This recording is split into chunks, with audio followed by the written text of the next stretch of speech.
Assalamualaikum warahmatullahi wabarakatuh. Sebelumnya, perkenalkan nama saya Ulfatur Rafiqah dengan NIM 211111101 dari program studi Ilmu Al-Quran dan Tafsir kelas 3A. Pada kesempatan kali ini, saya akan menyampaikan beberapa ayat dari surah Al-Baqarah beserta kaidahnya yang berdasarkan dari kajian kaidah tafsir stalistika, sekaligus untuk memenuhi tugas ulangan akhir semester. Yang pertama yaitu surah Al-Baqarah ayat 6. Bismillahirrahmanirrahim. Innalladzina kafaru sawa'un 'alaihim a'andzartahum am lam tunzirhum la yu'minun. Nah, pada ayat ini kita mengambil kaidah taukid. Lalu kita melihat penafsirannya yaitu pada tafsir Al-Misbah. Ayat ini merujuk kepada mereka yang keadaannya telah diketahui Allah sebelum, pada saat, dan sesudah datangnya ajakan beriman kepada mereka. Pengetahuan Allah tentang kepastian tidak bergunanya peringatan buat mereka bukanlah sebab untuk menjadikan mereka tidak beriman. Bukankah seorang guru dapat mengetahui bahwa siswa yang malas dan bodoh pasti tidak lulus? Pengetahuan tersebut bukan penyebab ketidaklulusan, tetapi penyebabnya adalah kebodohan dan kemalasan sang siswa. Nah, untuk orang-orang kafir yang dimaksud oleh ayat ini, penyebabnya adalah keengganan mereka menerima iman, sehingga Allah telah mengunci mati hati dan pendengaran mereka, yakni Allah membiarkan mereka larut dalam kesesatan sesuai dengan keringanan hati mereka sendiri, sehingga akhirnya hati mereka terkunci mati dan telinga mereka tidak dapat mendengar bimbingan.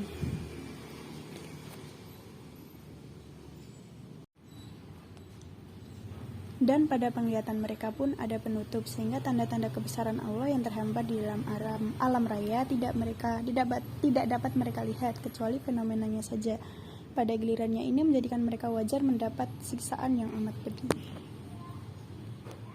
Yang selanjutnya ada dari tafsir Ibnu Katsir, yaitu pada ayat ini sesungguhnya orang-orang kafir, yakni orang-orang yang menutupi dan menyembunyikan kebenaran serta kafir kepada apa yang diturunkan kepada Nabi Muhammad. Allah mengetahui bahwa di antara mereka akan ada orang yang ingkar ketika ayat-ayat itu diturunkan kepada mereka. Kemudian kekafiran itu ditakdirkan dan ditetapkan atas mereka, maka mereka tidak akan beriman. Apakah kamu, wahai Muhammad, memberikan peringatan kepada mereka? Atau kamu tidak memberinya? Mereka itu menyukai kekafiran daripada keimanan dan mengingkari apa yang disampaikan oleh Rasulullah berupa penjelasan-penjelasan dari Tuhannya. Ayat ini seolah-olah suatu hiburan dan kegembiraan bagi Rasulullah, karena beliau berambisi agar seluruh manusia beriman dan mengikutinya di atas petunjuk. Kemudian Allah Ta'ala memberitahu kepadanya bahwa tidak akan beriman kecuali orang yang sudah ada dalam pengetahuan Allah bahwa ia akan beriman kepada Rasulullah. Untuk mereka pun telah ditetapkan kebahagiaan dan kebaikan, serta tidak akan tersesat kecuali orang-orang yang telah ada dalam pengetahuannya bahwa mereka akan kafir dan telah didahului ketetapan dari Allah bahwa mereka akan sengsara. Naudzubillah. Karena itu janganlah dirimu merasakan sesal atas mereka, sampaikanlah risalah kepada mereka. Kemudian meninjau dari kaidah taukidnya. Penggunaan kata yang mengandung makna kepastian yaitu innal sesungguhnya agaknya menghilangkan keraguan yang boleh jadi timbul dari kandungan ayat ini akibat keinginan luar biasa yang menghiasi diri Nabi dan sahabat-sahabat beliau menyangkut keislaman kaum musyrikin. Keinginan yang luar biasa itu jika dihadapkan dengan kandungan informasi saat ini boleh jadi menimbulkan semacam keraguan. Nah, agar mereka tidak meragukan informasi ini, tidak juga larut dalam keinginan yang bukan pada tempatnya serta angan-angan kosong, ayat ini menyampaikan informasi tersebut dengan menggunakan kata yang mengandung makna kepastian. Sementara ulama tidak memahami tujuan kata sesungguhnya seperti yang disebut di atas. Ini karena mereka enggan menilai Nabi dan para sahabat beliau dinilai memiliki walau semacam keraguan atau ditempatkan pada posisi ragu walau dalam bentuk sekecil apapun.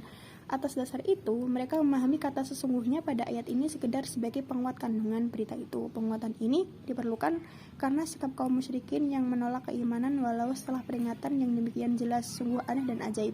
Nah, untuk menghilangkan keanehan yang menyelimuti jiwa pendengar informasi ini, ayat tersebut didahului oleh kata yang mengandung kepastian.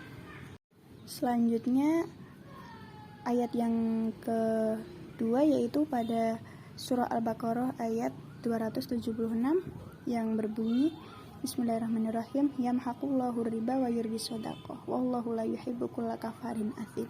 Nah, pada ayat ini kita menggunakan kaidah mubayyan. Kemudian tafsirannya yaitu mengambil dari tafsir Al-Misbah. Penganiayaan yang timbul karena praktek riba menimbulkan kedengkian di kalangan masyarakat, khususnya kaum lemah. Kedengkian tersebut sedikit demi sedikit bertambah dan bertambah, sehingga pada akhirnya menimbulkan bencana yang membinasakan. Jan menduga bahwa kebinasaan dan keburukan riba hanya tercermin pada praktek-praktek moral yang dilakukan oleh para lintah darat, tetapi kebinasaan itu juga menimpa bidang ekonomi pada tingkat individu dan masyarakat. Bahwa peristiwa yang membuktikan betapa mereka yang melakukan transaksi riba pada akhirnya terjerumus dalam kemiskinan.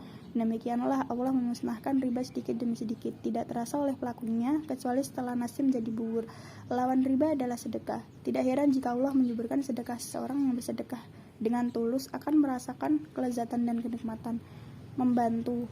Dan ini pada gilirannya melahirkan ketenangan dan ketentraman jiwa yang dapat mendorongnya untuk lebih berkonsentrasi dalam usahanya.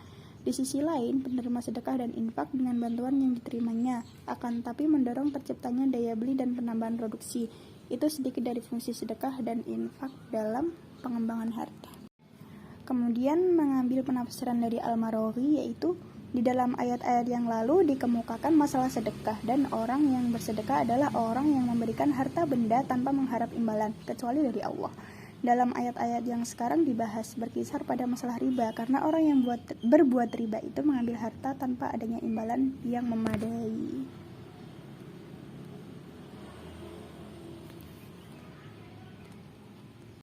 Kemudian meninjau dari sisi kaidahnya, yaitu kaidah mubayyan. Dalam ayat di atas ada lafaz ar-riba, riba yang menunjukkan lafal mujmal, dan kemudian Rasulullah memberikan penjelasan dari hadisnya yang artinya emas dengan emas, perak dengan perak, gandum dengan gandum, padi dengan padi, garam dengan garam, kurma dengan kurma, dalam keadaan desimal sama banyak dan lagi kontan. Oleh sebab itu berbeda jenis-jenis ini, jualah sekehendakmu bila dengan kontan. Hadis ini diriwayatkan oleh Imam Muslim dan Imam Ahmad.